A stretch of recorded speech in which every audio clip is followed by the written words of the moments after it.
আমরা সবাই নতুন কামলা, এসো গড়ি সোনার বাংলা। এই স্লোগানকে সামনে রেখে মরহুমা বিলকিস বেগম ফাউন্ডেশনের প্রস্তাবিত চেয়ারম্যান অ্যাডভোকেট আজিমউদ্দিন বিপ্লব আরও একটি রাস্তার কাজ নির্মাণ করে দেন।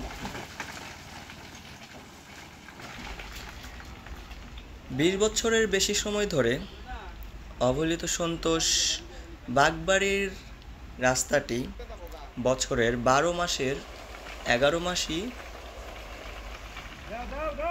এ অবস্থায় থাকে। বর্ষা এলেই নদীর পানির স্রোতে রাস্তায় নৌকা চলে। বছরের পর বছর এরকম দুর্ভোগ সহ্য করেই চলাচল করতে হয় হাজারো মানুষকে।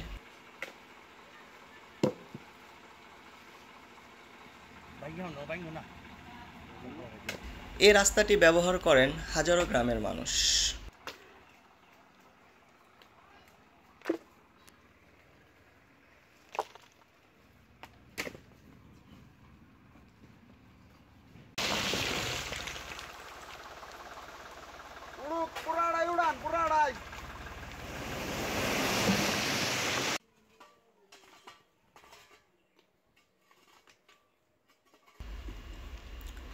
কিন্তু অত্যন্ত দুঃখের বিষয় হচ্ছে রাস্তাটি ঠিক করতে এ পর্যন্ত কেউ এগিয়ে আসেনি।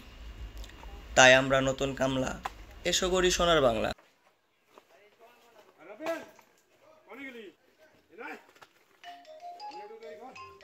এই স্লোগানকে সামনে রেখে টাঙ্গাইলের নতুন কুড়ি একতা সঞ্চয় সমিতির উদ্যোগে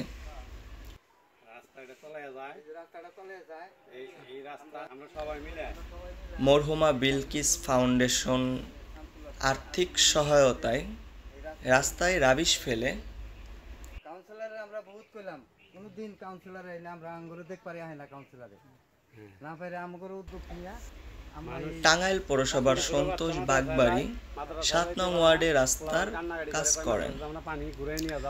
প্রায় 400 মিটারের এ রাস্তায় রাবিশ ফেলে পুনরায় রাস্তা করেন ফাউন্ডেশনের চেয়ারম্যান অ্যাডভোকেট আজিমউদ্দিন বিপ্লব। নিজ হাতে এ কাজটি তিনি করে থাকেন।